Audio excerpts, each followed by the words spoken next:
What's happening, guys? This is Logan Robinson from Here the Cannons at BucsGameday.com. We're here live on a very, very busy week for the Tampa Bay Buccaneers. We heard from Todd Bowles earlier this week on Monday, but some of the biggest chatter right now from the Bucs community is a potential new head coach, as some openings are happening right now, including John Harbaugh, which we're going to dive deep into a discussion there. Kevin Stefanski, maybe Cliff Kingsbury. We're going to give our thoughts, some early thoughts on those guys. We're also going to discuss what Todd Bowles had to say, why he feels like he's secure going into 2026 with some bold statements also too as well. We've got player interviews. River and I were in the locker room during the clean out. It's not a fun place to be, certainly with how that season ended for the Tampa Bay Buccaneers, but some strong comments made, certainly from the defensive side of the ball, which Todd Bowles coaches. So we'll dive into all of that. But with me this morning, good morning, guys. Caleb Skinner back with us up there in Boston, made it safely with the move in up there in the cold. And then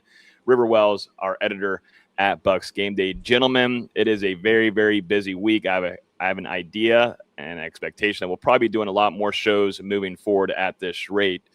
But good morning, fellas. How we doing? Top of the morning, baby. Doing great.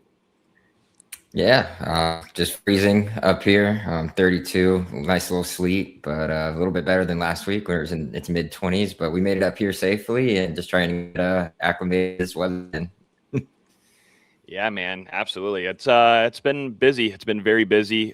We certainly could have done a show earlier in the week, but we want to get all three of us on here on board to really put a bow on this season at the end of this episode. But first, let's go ahead and talk about some of the chatter right now with John Harbaugh. That's the theme of today's episode. And, I think the Bucs are certainly open to, at least from the fan base, open to having a new head coach. And when you have a guy like John Harbaugh, who's been with the Ravens for 18 years, a guy that's won a Super Bowl, who brought in a lot of big-time free agents as well during his time up there with the Ravens. There's a connection there, too, between John Harbaugh and Jason Light going all the way back to their Eagles days. But there is some ties there. And, I bring it over to you guys. Is it too early to kind of start being, all right, let's pull and let's get Harbaugh to the Bucs? Is it a realistic chance at this point? Because it's going to come down to what the Glazers, of course, decide to do. There's a lot of Glazers as well. It's not just one owner like Jerry Jones. It's a handful of guys and ladies as well that have to come together and agree on this. But when talking about John Harbaugh, how realistic is that for this Bucs fan base at the moment? Man, there's a lot of reports out there going around that at first it was that one team with a head coach already in place reached out, and then that turned into multiple teams with a head coach. Definitely realistic if that's the kind of guy you're looking for. This is a pretty weak head coaching pool compared to other years. Obviously, there could be some, diamonds in the rough or some stars that emerge out of this pool, but from the outside looking in, not as strong. There's not like a Ben Johnson, if that makes sense. Or Liam Cohen, I guess you could say. But Harbaugh would bring immediate experience, right? Football royalty with Jim and that family. And if you want to upgrade at head coach, that would be a way to do it, right? You don't have to love the overall fit. But I think definitely an upgrade over Todd Bowles. Brings a certain philosophy to the team that perhaps it could use right now. Yeah, I think it's definitely a possibility. I think to inquire would be a good move, and I think part of the inquiry will probably be what happened in Baltimore, right? Why'd that all happen in Baltimore? What went down? Was the locker room lost? Was everybody confident in his ability? You got to wonder if the Ravens hit that kick, right? Does this happen at the end of the season? Maybe not. So it is an interesting thing to think about, but as far as the head coaching pool, Harbaugh is definitely top of the line. You're seeing guys like the Giants immediately try and interview him as fast as they can because they know how pressing this is, how many teams want to hire John Harbaugh. So definitely becomes the belle of the ball immediately after being fired.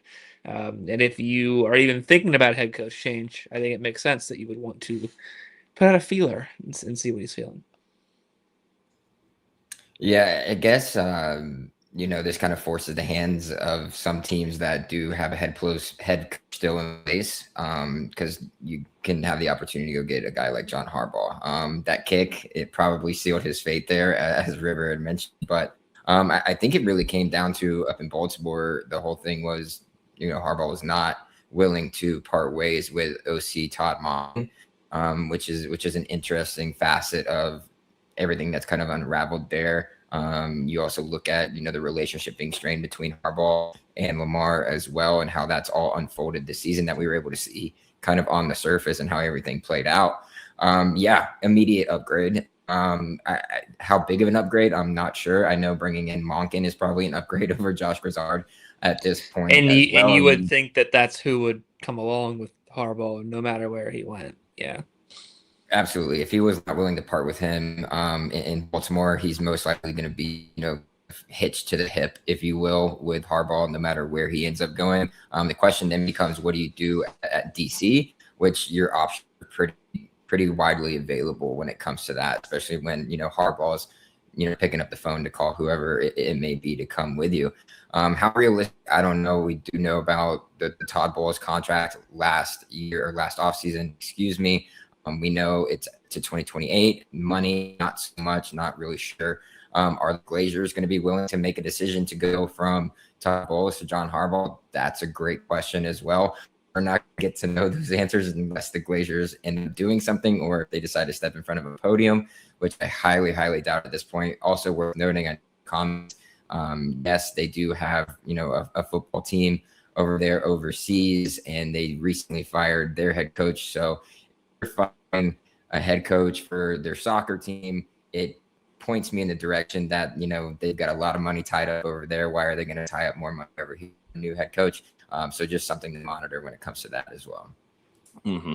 There was always high expectations for the Ravens. Me being a Steelers fan, Harbaugh has been around for a very long time, but there's always a lot of high expectations. Certainly, too, when you have an MVP quarterback like Lamar Jackson. It seemed like that relationship, certainly something's off, because in press conferences, I keep in tune what the Ravens are saying and what Harbaugh is saying, and it just doesn't seem like things are on the same track with Lamar Jackson, and some things all throughout that locker room. Just some things. He'll change his tune on things on a weekly basis, sometimes in between interviews throughout the week on specifically Lamar Jackson. When asked about things there, injuries of Lamar Jackson, you could just see things were dwindling off there. And, they made a lot of moves, of course, in free agency. You go and grab a guy like Derrick Henry. There's a lot of strong talent that, the Ravens have, and they decided to move on from him. And there's a lot of experience there, and you would look for someone that can maybe bring a little bit more of some leadership and, to be honest with you, some juice. I feel like right now this Bucs locker room has lost that, and it's affected this team overall. We saw the downfall of the season in 2025, but Harbaugh is a well-respected coach across industry. There's a reason why he's going to have a lot of teams calling, and some that already have head coaches on their staff that haven't moved on from them. They're going to see and see what potentially could be there. But there is some other teams though you got to watch out for if the Bucs are interested here. I mean, the Giants are very, very attractive because of that young talent that they have on their team. Big market up there as well. And outside of the Eagles, it's not that highly competitive. Now for the Bucs, you have a high advantage here because it's the NFC South. I mean, you have a chance to to win the division every year, just like Todd Bowles told us on Monday, like he did. He went 3 years straight, which we'll discuss here in a minute. But it's an NFC South, and it's an attractive spot to come down here. You're in Tampa, you're in warm weather. It's just something to keep an eye on. And as we continue to follow this story here, also too, I want to bring these two up to you guys. What about Cliff Kingsbury and Kevin Stefanski? So we cover also on Commanders Game Day. Cliff, you had the season last year with the Commanders, Jaden Daniels. They make it all the way to the NFC Championship.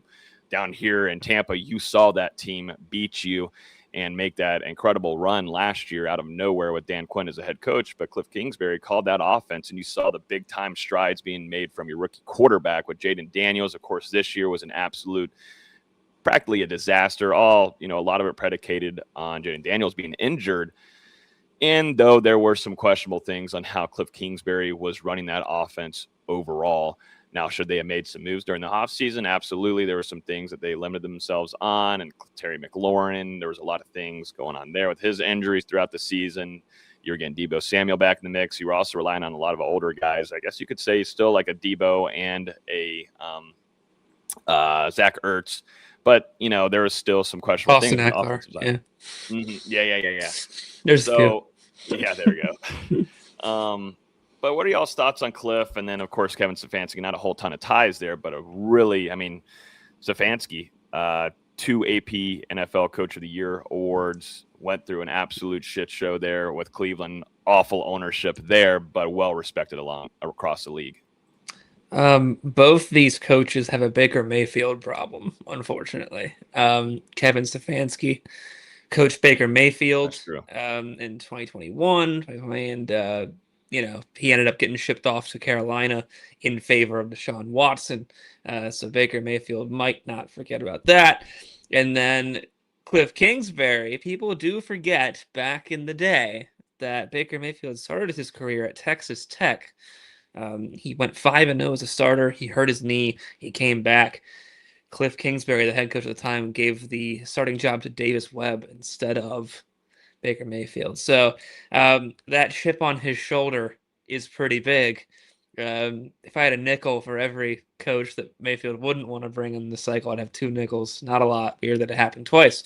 But that would have to be something you get to figure out. Cliff and Baker have said we're good. Being good, I think, is different from, hey, come be my head coach or offensive coordinator in Tampa. And then Stefanski, I think, great candidate. Did a lot of great work with the Vikings when he was there, and he's shown that he can call a very successful offense and make the most of very little. But he's had very little in his past few years in Cleveland. So I think I'm not a Kingsbury guy. I think Stefanski. I do like Stefanski. But those would be modern candidates to come in to try and revamp a Bucs offense that is stuck by the McVay formula for the last 3 years. But you'd have to get that cleared with good old Baker Mayfield. So we'll see if that ends up being a factor. Both guys are intriguing options. We've written articles about being OC if the Bucs do keep, Todd Bowles. The Cliff thing with Baker is a little bit more, you can probably get around it a little bit more than the Stefanski and Baker relationship because of the decision that was made, back when he was in college at Tech. That's on Cliff, obviously not going back to Baker after he got him to 5-0 before the knee injury. But then there was the whole scholarship issue too, which did not really necessarily fall on, Cliff. Cliff could have helped, maybe push for Baker to receive that scholarship, but ultimately, it's not given to him. Again, this was a different day and age of college football. It's not the college football that we were seeing in today's day. So it was a lot back then. And so that didn't really lie solely on, Cliff's shoulders there. There was other, factors that went into that higher than him potentially. So, both of them saying, Cliff and Baker saying, we're on good terms, as you mentioned, River. But again, if you're going to become my head coach, it needs to be better than we're just on good terms, right? You saw the relationship that Baker had with, Dave. We saw the relationship, and then his relationship with Liam took it to that whole nother level because they were so comfortable with one another and able to do it. And that's a big thing, especially as a quarterback. You need that comfortability factor. And obviously, Baker did not look comfortable in what was being done this year with Josh Grizzard. So you got to make sure that your quarterback is on the same line that you are when it comes to who's going to be calling plays for you. Cliff, runs a lot different offense, but still some of the same stuff. You're going to see the motions, but you'll see more inside run than outside run. You'll see Baker in shotgun way more than the 35% of the time that he was under center this year, which is an interesting tidbit. I haven't gone back and looked at Baker in college or even during his time in Cleveland to see what they kind of ran during time at every single stop he was at, but would be interested to see those numbers and, what the percentages were and how successful he was in that. But Stefanski overall probably the better coach here if you were to go somewhere. But I think that relationship with Baker just completely eliminates him out of that consideration if it were to come. An interesting name that I know has been brought up is Kubiak, the guy over there at the OC running offense in Seattle.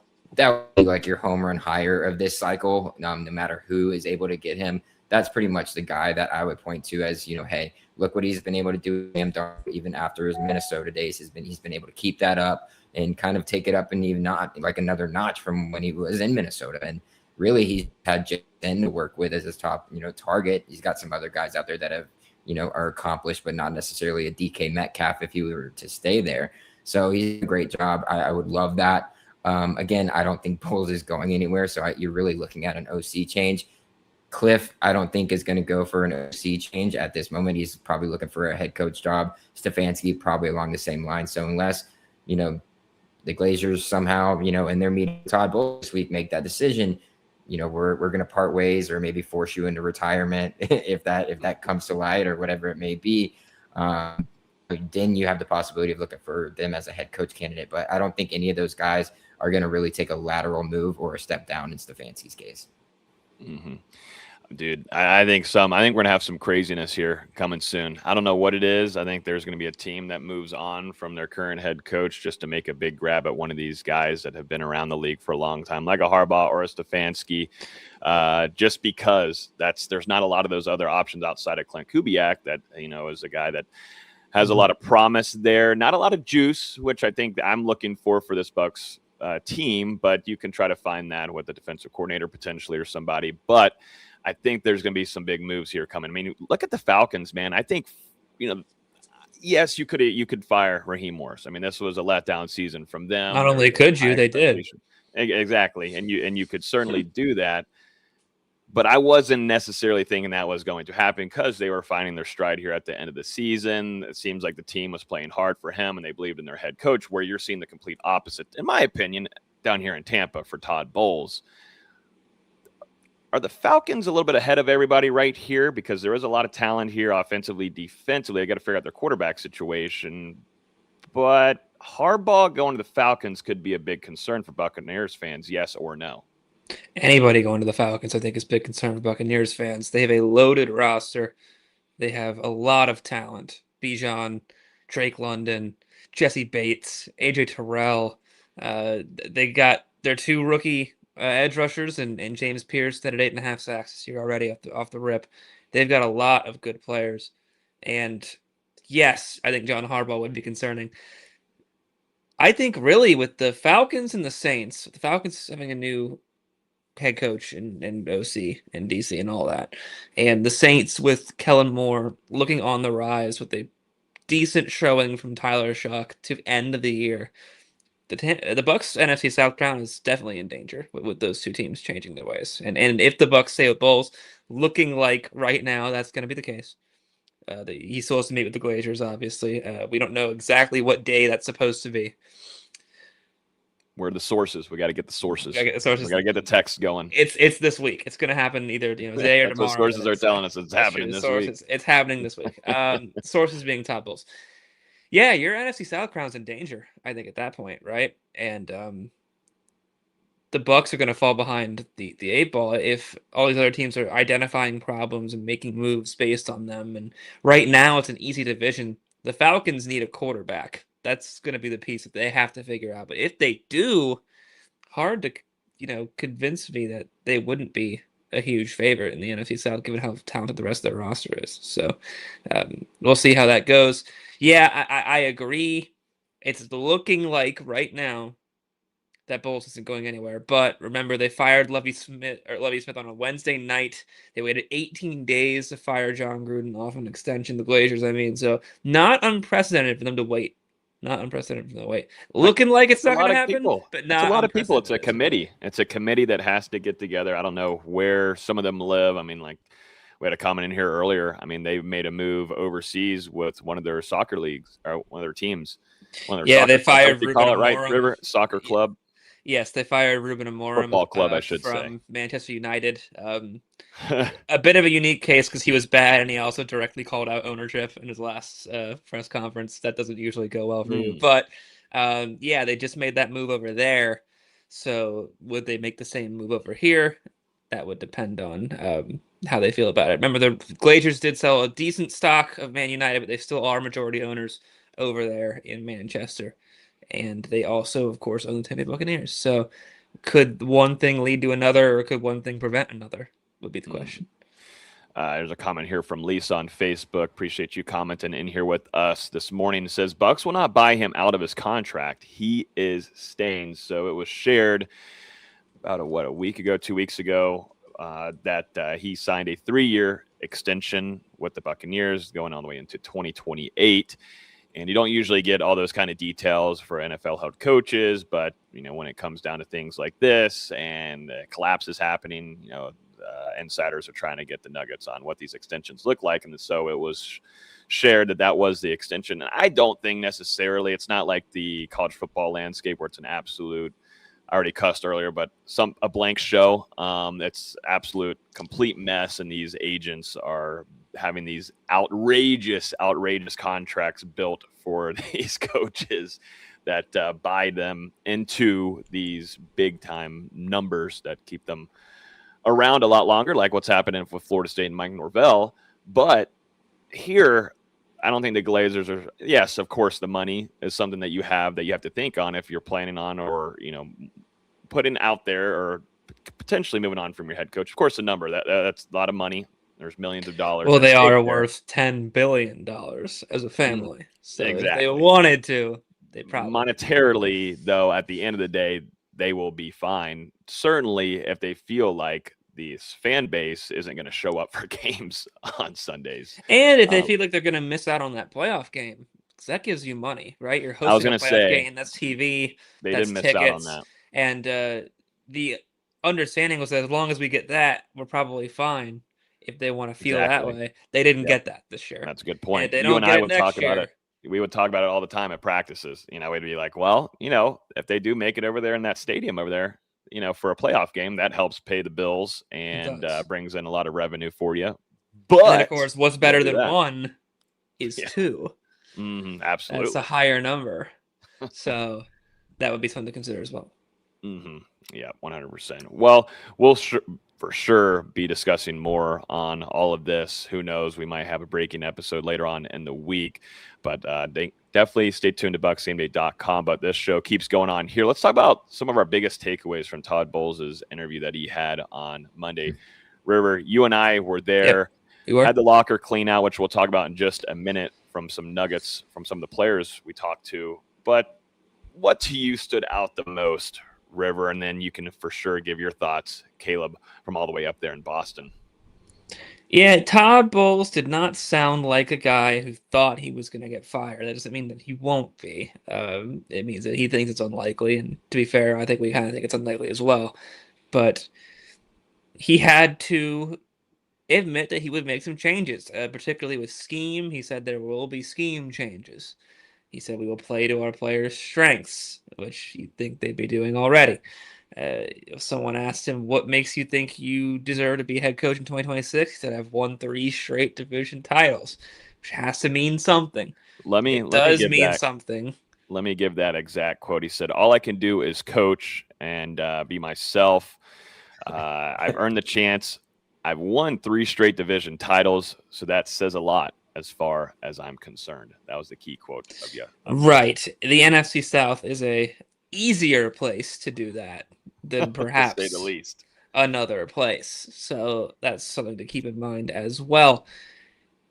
Yeah, he mentioned there's going to be coaching changes as well. I think most of us, if we believe that Todd Bowles is going to return next year as head coach of the Tampa Bay Buccaneers, there will definitely be a new offensive coordinator, I would imagine. And he was asked about Josh Glazer, did not give a glowing review. I think he said he learned a lot, was the extent of what he said about his first tenure. So yeah, here's what he said. That's part of the evaluation process. The first year, he learned a lot. He learned a lot of things. We had a lot of injuries, but he learned a lot of things week to week and things that he can take with him and learn from, and we'll evaluate it from there. So, and things that he can take with him, likely taking himself, onto the next opportunity. Yeah. Which the Glazer thing is a whole nother conversation, but we can continue here with that, River. Right. So there will be coaching changes there. You would ideally want him to make coaching changes for a lot of coaches that he has had on staff. He is known for a long time. guys like Nick Rapone, guys like George Edwards on the defensive side. Those will be guys that you have to kind of think about. Do I want these people still around despite me knowing them for a while, or should I get some fresh faces in the building on defense? That'll be something to think about too. My thing with this, and I'll get your guys' opinion on this while we're on the subject, is if Bowles stays, which it's looking like it's going to happen, and there is an offensive coordinator opening, which is also looking like it's probably going to happen, who's going to want that job knowing that Bowles is potentially a sitting duck for 2026? I think it's going to be hard to hire an offensive coordinator to take that job. Or you could look at it from the angle of, okay, well, if I do my job well, and then Todd Bowles doesn't do his job properly, right, then I've got an easy way to have a really good team at my disposal the next Which Liam Cohen thought that he probably was going to have.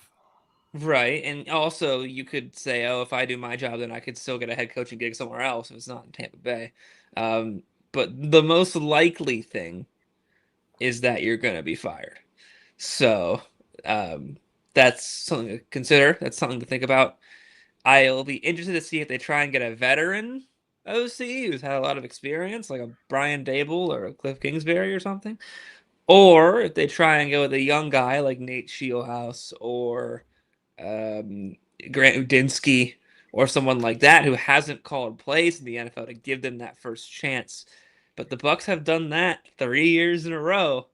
So could it be a fourth if Todd Bowles stays? That would be the question. Yeah, I mean, you hit on 2 out of 3. So, I mean, obviously you've done well enough there, but I think if you think about it, the 2 others came from outside the house, not from within the house. Right. And that kind of where they didn't really do a whole lot of, examining of the field or the market at that time. And they were just like, look, we're going to give this guy a chance. Clearly didn't work out. So yeah. I'm not sure. And, going back to the Todd Bowles thing too, like he could be out this week. Dungy got a, presser before he left, before he was kicked out in the middle of the night, in the middle of the rain. So like there's so many, I mean, you guys remember that was just crazy to even think about happening. I mean, the list goes on and on. The Glazers have made very tough decisions and they have done it without, unapologetically as well. And like they've kept some of these coaches around, you see Dungy around. You don't see Lovey, you don't see Raheem, you don't see any of those guys because those were even shorter stints than, those legends. But interesting to see where it goes. I don't know how hot of an OC market it is right now either. Like it's just not a very good coach cycle, which is unfortunate. And going back to the Harbaugh thing, if you want a proven winner as a head coach, what's he going to want? He's going to want a team that can win right now. The Buccaneers still see themselves as win now. And that could, be something that Harbaugh is like, hey, if you guys can figure a way, I'll be there. Maybe so, maybe not. But OC is definitely probably going to be a change. Todd Bowles' comments gave you as much of an answer as, that Todd Bowles usually gives. That's the most that you're going to get out of him when that's a yes in him saying that, hey, Josh going to be here next year. Well, he's taking a lot of stuff with him. That's telling to me, which means he's on his outs. Hopefully they're doing their homework and being able to figure out the next steps here. There are going to be some solid guys. And don't get me wrong, who knows, Cliff could fall, in your lap as an OC. And that's great. That's an obvious upgrade from where you've been this last season. You were stuck in the mud after, being Josh Grizzard being the, first drive scripted. Well, that's all he was able to do. I've said it so many times on the show. First drive is always going to look great, and then the rest of the game is just going to be poo-poo, and that's exactly how it occurred against the Panthers, even in that win. And so it's just if you can't put up 30 points in the NFL in this day and age, well, you're not really going to be that as one of those true contenders. And the Buccaneers were usually under 24, probably the majority of the season, so very interesting there. But not sure where they go. Obviously, you're going to get a new OC, and then they'll go from there. But yeah, going back to the NFC South. Definitely be worried about the Falcons. They're doing a full rehaul. They're top to bottom right now. I mean, they're shuffling guys around. They've got 2 different search firms that have been, involved in the process of their reconstruction of their front office, the reconstruction of the coaching staff and everything, and so forth. If they land a guy like a Kubiak, if they land a guy like a Harbaugh, absolutely should be into Trevor's point as well. The New Orleans Saints have looked good down the stretch. They looked really good down the stretch. Not pretty by any means, but they're pulling out wins. And Tyler Shuck, everybody was looking at his film at the combine and being like, dude, what are they doing? And all of a sudden he turned it on, started using his legs, started just playing ball. Moore looks like he's got a good rapport with him going as well. And so with these three teams, the Panthers, the Saints, and the Falcons all making moves to better themselves, and the Buccaneers are just sitting stagnant, that's not going to bode well for you in the long haul or even in the near future. Now, here's some news, some breaking news. Raheem Morris is going to get some interviews coming up here as the head coaching position, coaching position. Cardinals, Giants, and Titans. So still being highly regarded as a potential head coach for some organizations across the league. And one name, too, I want to bring up is Matt LaFleur. Now, there's been some chatter about him and the Packers' direction under him of what is the future of Matt LaFleur. I think there's a lot of things that are about to happen across the league. We still got to get through playoffs, and a lot of those things are going to be decided from some of these teams after this upcoming weekend. But Matt LaFleur might be another name to watch where he might become available, where it's an opportunity like a John Harbaugh type situation or a Kevin Stefanski. I don't think Matt LaFleur would become available. However, in my opinion, small percentage chance he does. I think you pick up your phone immediately and you call.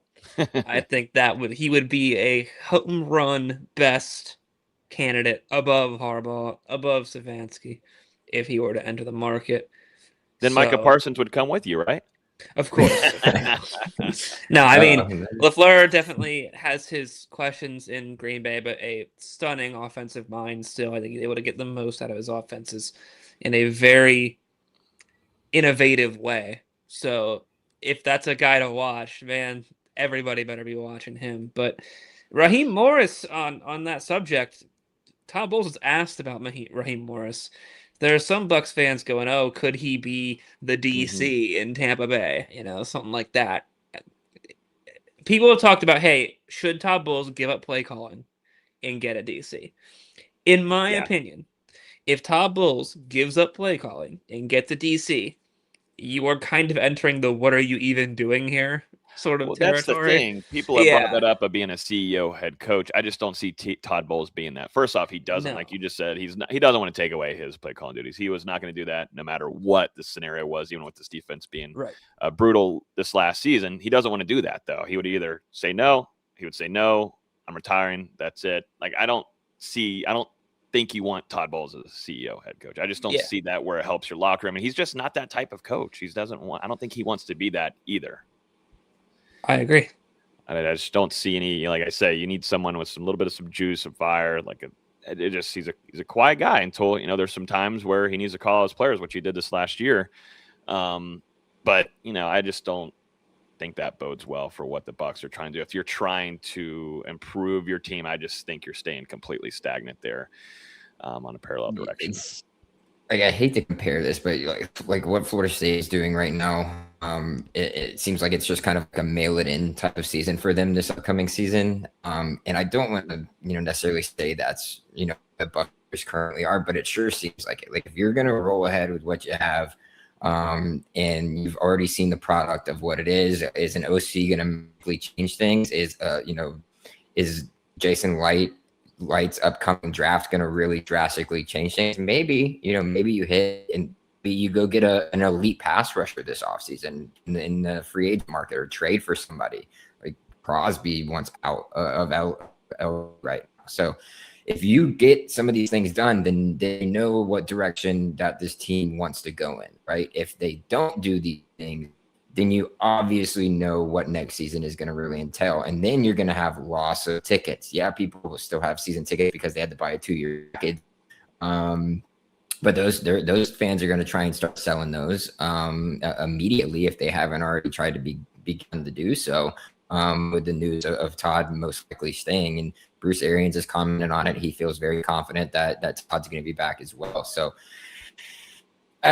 it's a tricky spot for the organization as a whole to be in. It's probably a tricky spot for Todd Bowles to be in. Obviously, there's some guys like Glazer and McConaughey on special teams that obviously, know that they're probably on the outs right now. But Todd's probably at a loss right now until he knows where his position is with the Glazers. Like, hey, if the Glazers, like Todd, you got one more year. If you don't turn this down and win one playoff game, you're probably out. Now we can be able to afford that buyout. But let's see what they do. I hate to say be patient. We all have to be patient. We have to see how the rest of this week unfolds. What hires and are made after the firing, and then on from there. Then we look at the draft and what are we going to do in free agency. So a lot of things still left to unfold for the Tampa Bay Buccaneers, and it's just a matter of time before the chips start to fall and those dominoes start to fall. So, I mean, if Harbaugh is like, yeah, get me there, then I could see the Glazers making a move for something like that for sure. Mm-hmm. A lot of things fall on the shoulders of Jason Light as well. And, they went in the first round and grabbed a wide receiver just because of probably the expectation that Mike Evans would get his 1,000 yards, see how you do in the postseason. If you're able to make it, then he would call it quits and in his career as a Buccaneer and retire. But now things, I feel like, to me personally, I don't know, it seemed like he was pretty emotional leaving the field. I took a video of him and people said that, he's wiping tears. I didn't necessarily be able to see that from how far out I was. But if that was his last year, then okay, that was a big pickup. That was probably very important for you for the future of your wide receiver room. But Jalen McMillan showed a lot of promise to you this last year. And you still had Chris Godwin coming back. I understand he was coming back, trying to get back fully healthy as well. And you feel strongly about, what you brought in with Tez Johnson. Like that was in the same draft as Buka, but still, they still need to do better in the pass rush. Chris Braswell has been a bust for the Bucs. They need to do better at the linebacker position. I was never that high on Savassi Dennis, but the staff certainly was. So I think that allowed for the media to feel highly on him, but I never really saw it there as much. Strong plays in the preseason. Just so you all guys know, Logan never really saw it there that much. I never really did. Never really did. It's been out that way. He's good in the run game. Way ahead of you. way. This was 2 years ago. But never saw it there. But the staff just continued to stay highly on him though, River. Like there was nonstop. Todd Bowles loved him. Great. Just got to see some things fix. And the whole theme of this year has been execute. They couldn't execute. They got to get better at executing. That was from the staff and these players saying they just couldn't execute. And you can't really find it much more to ask a coach or a player like, so how do you execute? How do you fix the execution? Well, we got to just execute better our execution. You do. It's like Mike Norvell down in Tallahassee. We just got to respond. Well, how do you respond to the responses? Like how are you doing that? I don't think he should. I think he should just get extended. Like, I think everyone else just keep going. Don't worry, DJ Lagway, man, visiting. Yeah, man, and he's gonna be. Don't worry, third string quarterback coming to Tallahassee to save the day. Don't you worry about that. But anyways, Jason Light, there's some things you could certainly put some blame on him as well. And this team had to do better at linebacker, had to do better at pass rush, and that's severely. Once again, it's not just like this last year, but it's been a year after year after year that this Bucs team cannot do better. You brought in Jason Pierre effing Paul. I mean, come off on. the couch. To fix the locker room. And if you have to fix a locker room, that Todd Bowles has not had the locker room, which we'll go to some player interviews now. And to fix the locker room.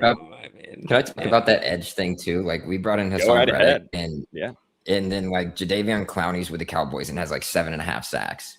Mm-hmm. Yeah. Like I don't understand like wherever Jadeveon Clowney is now. I have no idea. Maybe he is with the Cowboys, but dude's got 7.5 sacks this year, and he's old as can be, and he's still producing. But we can't even get that out of a guy like a Hassan Reddick, and we're having to bring in JPP. Like you had the opportunity to sign Jadeveon Clowney this offseason, probably for a much cheaper price than you would have that you signed Hassan for. So it's just like confusing decision after confusing decision. Give the man some credit. It's 8.5 sacks this year for 8.5 sacks compared to Hassan Reddick's massive number of 2.5 who couldn't stay healthy for a full game to save his life.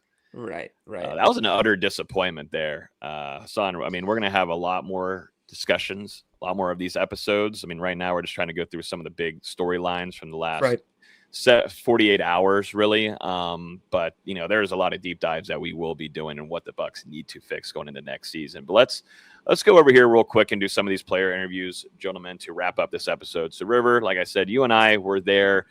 It was not a lot of players, not a lot of players around. There was not a lot, and as expected, pretty not a great mood. And luckily, Tristan Wirfs, he just won the Good Guy Award, which means that he speaks to the media no matter wins, losses. He's just open to talking with the media. And he was there and gave us, a good 10, 15-minute interview, which was great. And, he gave his admiration, I guess you could say, to Todd Bowles, but also mentioned saying, if something happens, something happens. If something doesn't happen, something doesn't happen. I think that says a little bit there, even saying that, he likes Todd Bowles as a head coach, but there was more to it over here from guys like Yaya Diaby and Jamel Dean, who were coached by Todd Bowles. Go through what you want to start off with first, River, because there's two from Yaya. Yeah, there was a few big ones from Yaya. Yaya came out firing. I thought the most interesting one, he talked about wanting to be a leader in the locker room, which we'll talk about. But he said something, paraphrasing to the lines of, this is a complicated scheme that the Bucs run, and if you can't handle it, then you shouldn't be here. Which I thought was a pretty big, glaring, I should say, sort of thing to say about a lot of these other players. Talk about the effort of players around him in the locker room, right? And he said, I'm going to be a team captain next year, potentially.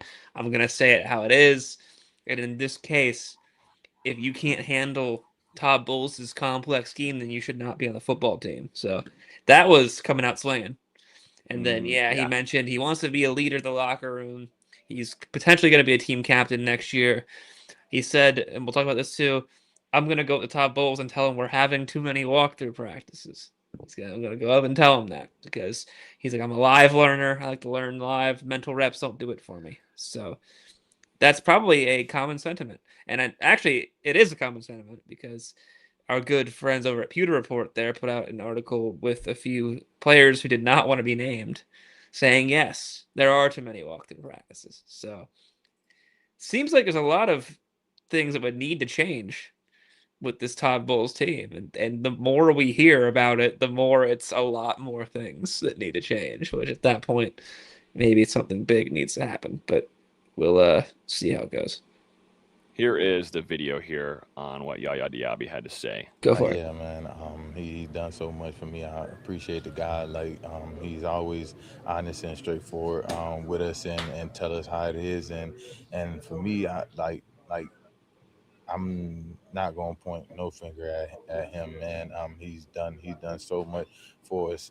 At the end of the day, it's the guys in the building and the guys taking that step that we need to take as a whole to be a successful team.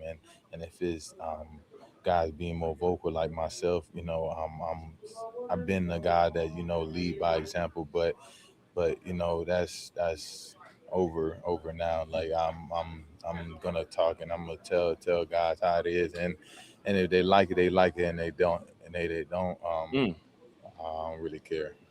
Yeah, man. Some strong quotage there from Yaya Diaby, a guy who, yes, when he's on the field, he is full of personality, energy, everything of that nature. In the locker room, he's a guy that socializes, but kind of, for the most part, sort of keeps to himself. And I always enjoyed, talking with him. He was my guy that I voted as Good Guy Award, just because he gives some extra time with me. And we talk about quarterbacks he's going after, and some of the guys that are slippery, and all that kind of stuff. But Yaya Diaby, he's very straightforward here, saying that I'm going to be stepping up to the plate here, vocal-wise, as a leader. And, there's going to be a guy, Lavonte David, that we all expect to retire after this season. And the Bucs need a leader. They need someone that can speak up and hold guys accountable. And I think that was completely missed this last season. And Lavonte David can try to do as much as he can. And I think he mainly does that after games in the locker rooms. But it needs to happen on the field. And I thought guys like Antoine Winfield would have stepped up there on that regard.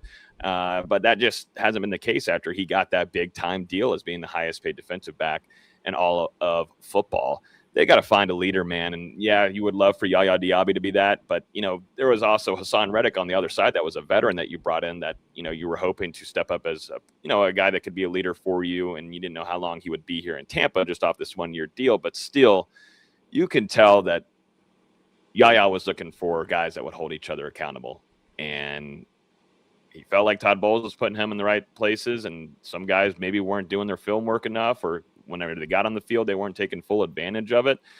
It's there's certainly some disconnect there, because also Jamel Dean spoke with us, who spoke with Greg Allman of Fox Sports.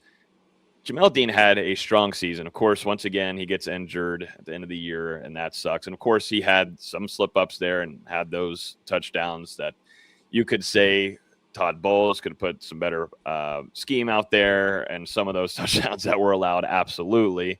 But Jamel Dean had one of his best seasons as a Buck, I would say.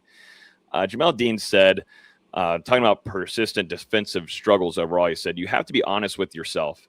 Sometimes people understand the game plan going in during practice, but when the bullets start flying, you realize you weren't as prepared as you thought you were." Why don't you also do me a favor and read Todd Bowles' response to that quote? If I can find that. You know what? I'll find it. Yeah. We examine everything. I don't worry about how guys feel. I worry about how guys play. If they're prepared during the week, you've got to be prepared on Sunday. I'm sure he was just talking, but whatever that was, I didn't see it. I don't have a comment on that. That was not a great way to answer that question, I don't think. And I think it's a valid concern from Jamel Dean. This could also be part of the walkthrough thing where you're getting these mental reps, but you're not actually doing it. And if you're not actually doing it for a scheme this complex, that might be tough for defensive backs and linebackers and safeties to be able to kind of put in action. So that's a huge concern. And Logan, you and I have talked about this, and I think maybe Caleb, I've mentioned this as well. This team, I think, could use like a base defense where they all know what they're doing to fall back into when they need to, and I don't think they have anything like that. I think it's, if you get in a hurry up or a 2-minute situation, I think you're scrambling with all these creative blitzes and stunts and drop backs, and they need something that they can just dig their head in and know what to do. And clearly, I don't think they had that this year. Mm-hmm. And we've got a new update from Jeremy Fowler of ESPN. Same old stat out right now when it comes to Bowles. Says signs point to Todd Bowles returning to the Bucs, possibly with new OC in additions to the defensive staff. So status quo right now for the coaching staff. Obviously, we know that there's going to be others that are going to be on the outs, but it looks like Bowles is staying still at this moment in time. So very not telling at all, but wanted to throw that tidbit in there. But yeah, I mean, execution's thing, you've got to have a backup plan. You can't just call zero blitz, down in the red zone. You can't. There's just that comes on you as a head coach, as a defensive coordinator. That comes on you as well. So, I mean, the players seem. I mean, looking at Yaya's face, it looks like he was like saying words that didn't really match what his emotions were necessarily feeling on the inside. And I'm not afraid to say it. And I'm sure there's other guys that, they've probably had conversations within that locker room and not, to the media, and that's completely fine. If that's happening, you have turmoil in the locker room, and you guys are not aligned. And that's a huge issue.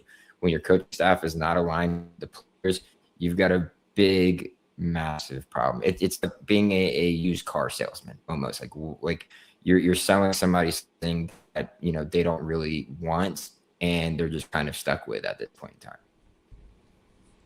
Yep. So there's a lot to follow here. There's a lot that we'll be discussing moving forward.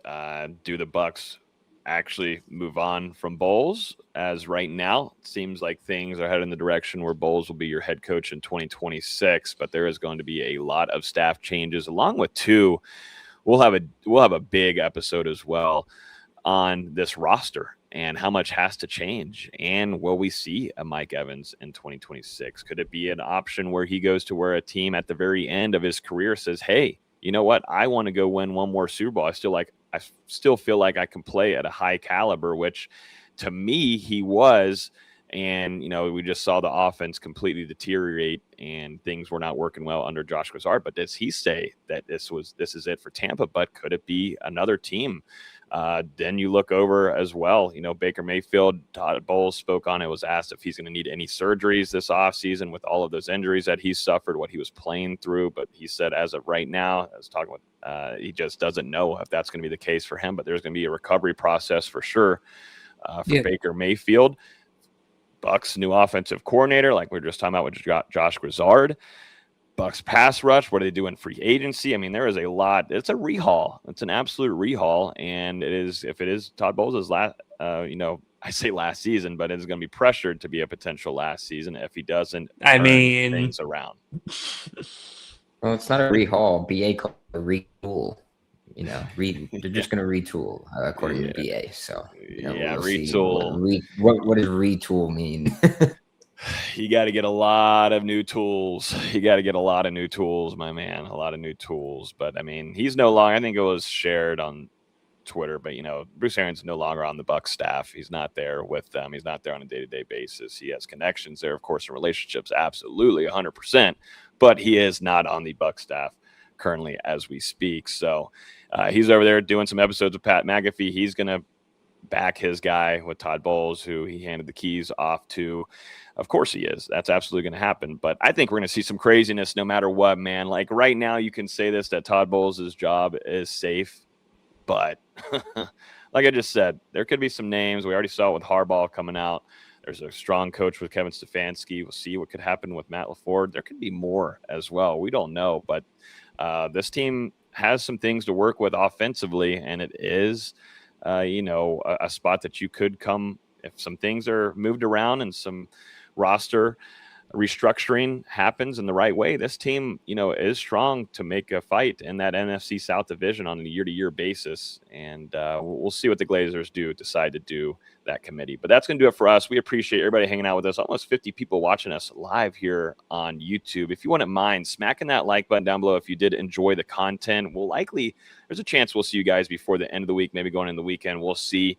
But if you don't have us subscribed, there's a little bell over there. First, definitely suggest hitting the subscribe button, but hit that bell over there and notifies to your phone directly when we do go live, because there could be breaking news of, you know, a Todd Bowles change there, new offensive coordinator. If Brizard's moved on, then we'll jump on here too to do an instant reaction to that. So highly suggest hitting that subscribe button, hitting the bell next to that. But that's going to do it for us.